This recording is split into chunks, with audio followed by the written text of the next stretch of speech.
Hello, class. Hope everyone's doing good. We're going to look at another installment of Adolescence, looking at the historical perspectives of how we got to where we are today, right? Let me adjust my chair a little bit, get up here. And this lesson builds on the previous lesson. And in the previous lesson, we talked about how the Industrial Revolution changed things. We're going to go into a little more depth with that briefly here in this lesson. In the previous lesson, I used some examples. I used the example of a young gunsmith of maybe 14 or 15 years old. His father had just died, had reached a healthy average lifespan of maybe 45 years, and he passed away. So the family's existence depended on this young gunsmith to do a good job.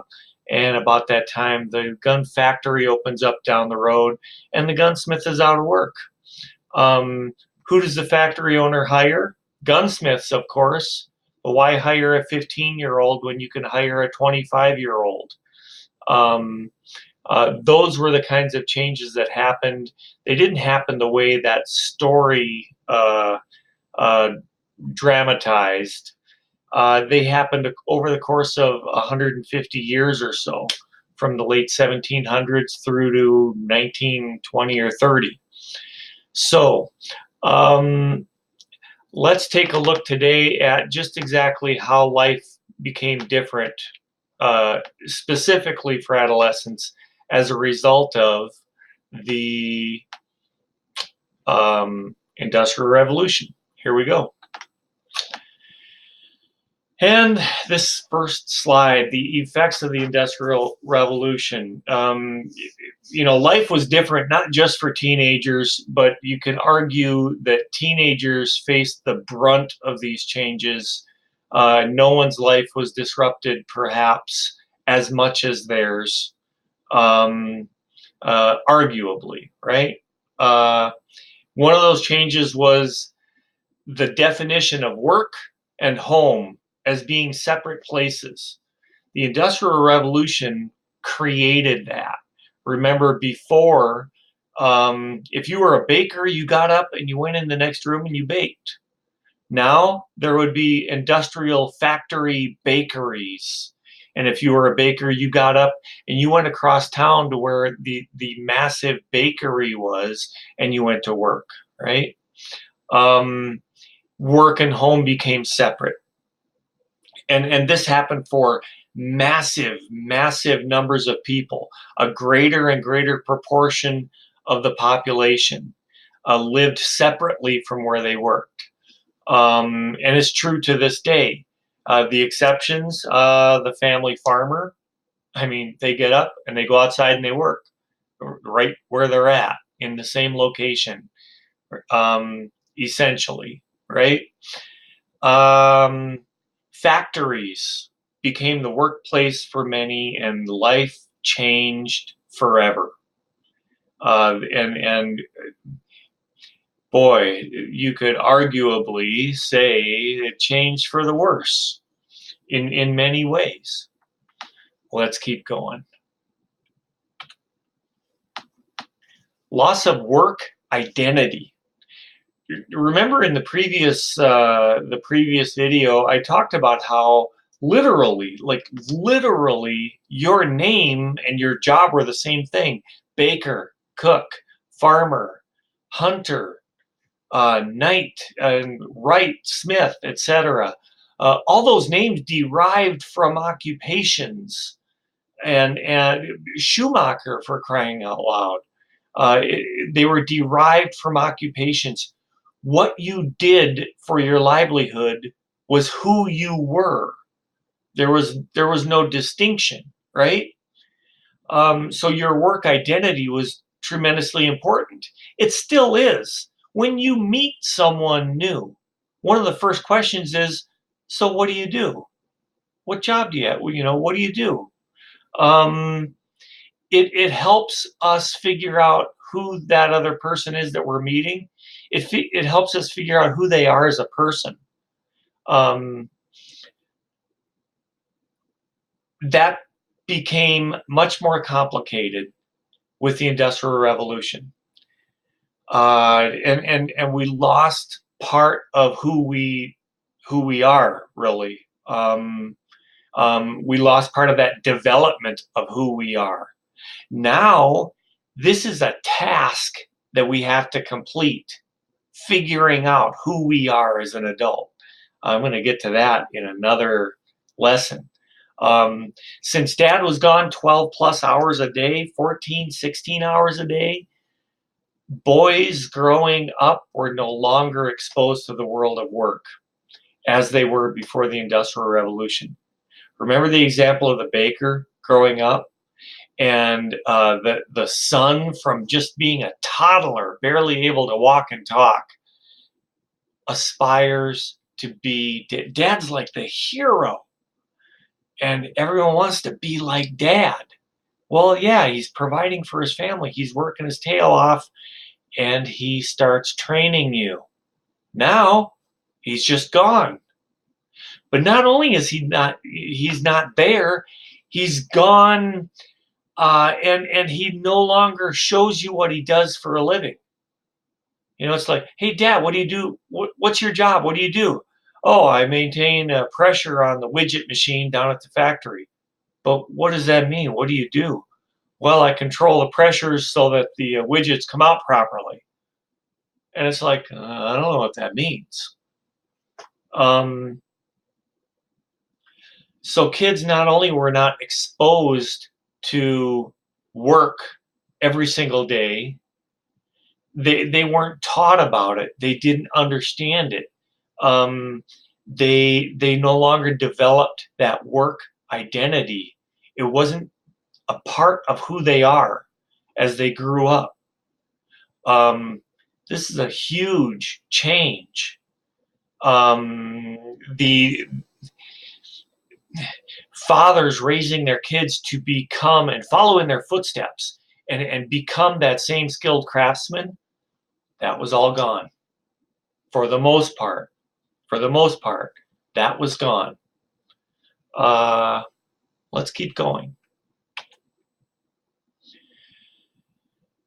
This is a more difficult thing. Again, dad's gone all day. And maybe this is a weaker argument, but it's true to a certain extent. If he's gone all day, kids are without his presence, and they don't see him daily as a role model as they did before. Not just for your work identity, but for your adult identity. They don't see dad as a role model on how to be adult, right? So that absence left this gap in seeing how to be a good husband and how to be a good father. And I'm not talking just about boys. Boys clearly need to see that role model of how to be a good husband and how to be a good father, but so do girls. Girls need to see what a good husband looks like. They need to see what a good father is. They need to experience that, because someday they will be making their own choices about who they want to be the husband and father of their kids, right? Well, their husband and the father of their kids. It impacts their ability to see and understand what a good husband and father is. So this impacts everyone, not just the boys in the household. Again, the Industrial Revolution pulled dad away. And this is one of the consequences of that change. We'll keep going. Teens forced out of work. I used that example about the gunsmith earlier and made it sound like all this happened within 6 months. Well, it didn't happen within 6 months. It took 100 years, 120 years before child labor laws really kicked in and forced teenagers out of the workforce. Why? Well, tell you what, now let me give you an example. At age 14, you can work at, say, Dairy Queen. You could actually work at Burger King or McDonald's or other fast food. You could work there, but you could only work at the counter. Um, the United States Department of Labor, federal labor law dictates 14-year-olds cannot work in the kitchen. They have decided, the Department of Labor has decided that the kitchen is too dangerous. They apparently came to the conclusion that 14-year-olds are too stupid to understand that stoves are hot and that knives can cut you. I am serious, 100% serious. I would tell this to my middle school students and they would lose their minds. I would ask them, how many of you cook at home? Almost everyone would raise their hand. And I said, no, I don't mean throwing something frozen in the microwave. I mean really cooking. And most of those hands stayed up. And they took offense that the United States federal government is essentially determining that they're too stupid to work in a kitchen. I think they should take offense to that. They should. So, where did all those laws come from? Well, it came from the real, true danger that existed in the early Industrial Revolution in those early factories. We had children, 9, 10, 8, 9, 10-year-old children, little girls working in factories in creating fabric in these textile mills, working on massive looms. They'd get their fingers caught and lose their fingers. This happened all the time. They would lose hands and limbs. You know, I referenced that danger in the previous video regarding a gun factory and someone getting their sleeve caught and losing an arm. Factory owners didn't care. There was no incentive for them to make their workplaces the most safe place that could possibly be for the machinery of the time. They didn't care. They wanted money. Well, it became clear that these workplaces were no place for children. And laws were passed to prevent children from going to work. That extended right up through teenagers. Back in California, I lived next door to a lady who was a district manager. She covered a huge district for a major pizza chain. And she was given a task from the corporate office of scouting a location, buying equipment, and setting up a brand new restaurant in a regional mall. And so she had to hire 55 workers for this brand new pizza restaurant, this new location. She received 1,700 applications for 55 pizza jobs. By the way, this was 2009 or 10 during the recession from the real estate bubble bursting in Southern California. And 1,700 applications for 55 pizza restaurant jobs. Can you imagine this? I asked her, how did you go through all those applications? And she said, well, the very first thing I did was I looked at their age and if they were in high school. And if they were in high school, that application got tossed to the side. I said, so you wouldn't even consider? She goes, nope, there's no point. Why consider a high school student when I've got people out of high school, people in college, people literally trying to keep their families together and make ends meet so they don't lose their house? Why give a job to a high school student when I've got this experienced workforce that is 10 years older than a high school student. Gee, does that sound familiar? Kind of like that gun worker example that I used. Only this was real life in 2009. Um, Teenagers were effectively blocked from the workforce in her example, her real life example. Uh, in terms of teens forced out of work over the course of the Industrial Revolution, it became a legal thing that they were forced out of work by the Department of Labor. It was hinged upon this much older philosophy of wealthy colonialists and really wealthy Europeans who saw the world as an evil, wicked place, and they needed to protect their kids from it for as long as they possibly could. Keep them children for as long as possible. And I noted on the slide the original helicopter parents of the day. There's truth to that. And that philosophy, sort of the remnants of it, held on and helped impact that belief and the enactment of those laws that, to me, continue to over restrict what teenagers can and cannot do. Really, a 14-year-old doesn't know a stove is hot or that a knife can cut you? Coddling. That's all I'm going to say about that. But we'll keep going. All right. Well, the Industrial Revolution, all those factory owners, they wanted compliant, obedient little workers who had some minimal reading and writing skills. Those didn't exist in the quantities that they needed.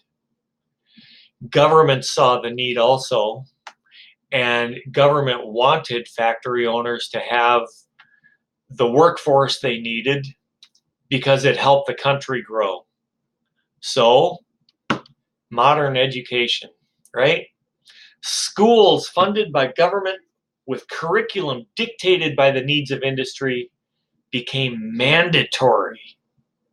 Mandatory. Well, and consider this.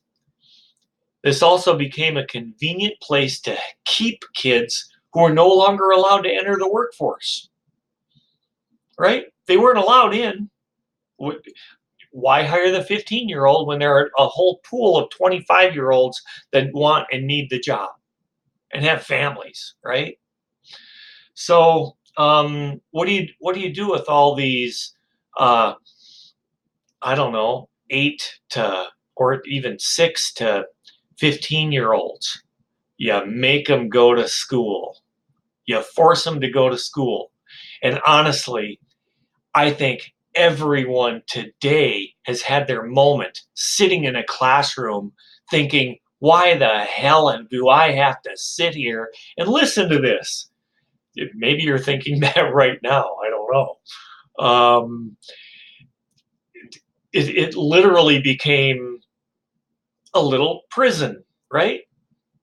A forced place they had to go to.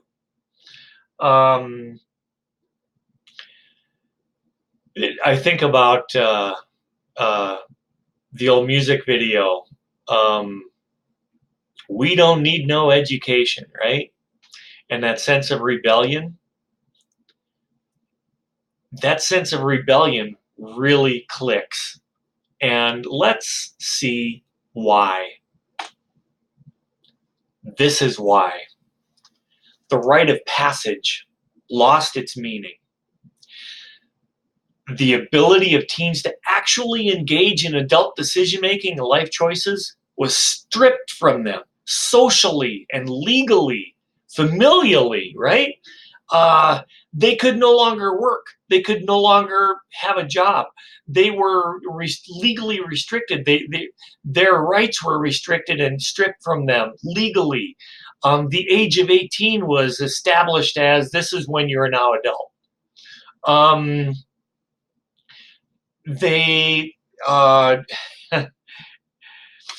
All of these restrictions were placed on them as a result of the Industrial Revolution. Well, what about the rite of passage? We still have them, right? The rites of passage that had marked real entry into adulthood simply became another placeholder of cultural meaning, another stepping stone towards real adulthood, but lacking true entry into the adult world. So a Jewish boy at age 13 has their bar mitzvah and they rave about, oh, you're an adult. Yeah, no, you're not. You're not an adult. You don't get to go to work. You don't get to provide for a family. You don't get to marry. You don't get to enter contracts. You don't get to do anything the adult world does. Oh, but you can go to PG-13 movies, right?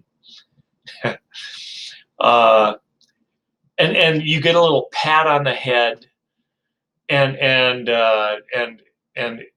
the adult world will make a big deal out of it, but really they're placating you because they know you're not an adult, but they want you to feel better about getting closer to it.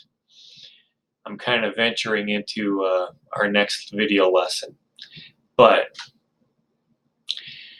the rite of passage lost its meaning. And consider that within a few generations, we went from the 15-year-old trained all his life to become the skilled craftsman that he is, to now what are 15-year-olds? They can't do jack. Not only that, if the 15-year-olds of 500 years ago were ready and prepared to take on adult levels of responsibility, now you tell a 15-year-old, shut up and sit down and open that book and do your homework? Tell me how satisfying that is for a 15-year-old who wants something more. They want to express their independence. Is it any wonder? Is it any wonder at all that there is a rebellious nature and feeling to everything going on within that adult or within the mindset of a 14, 15, 16-year-old, 17-year-old? Is it any wonder they act the way they do when we don't let them do anything remotely resembling being adult? And we treat them in this condescending manner? Something's wrong there. All right, I'm going to close this one off. I'm going to review this, and we may or may not have an assignment based on this. It's been 2 weeks since I gave an assignment, and I want to remind all of you guys that stay on top. Please don't procrastinate. Get the assignments done. No individual assignment is going to be any really huge deal. Shouldn't take anyone more than an hour to do any individual assignment. But if you procrastinate and you wait and you let them build up, it's going to turn into this really big, ugly monster of work that you're going to feel very reluctant to dive into. And I don't want anyone feeling overwhelmed. So please stay on top of this and get after it each week. All right. Our next video lesson is going to kind of build on this one, and we're going to look at how life has changed. Specifically, we're going to switch gears, and instead of talking about how things used to be, we're going to talk about how things are today. So we're going to shift back into the modern day and look at what life is like for teenagers now, and why they're so damn confused. And I already kind of talked about that today. Okay, that's it for today. Adios, everybody. If there's an assignment, get it done, all right? Okay, see you guys.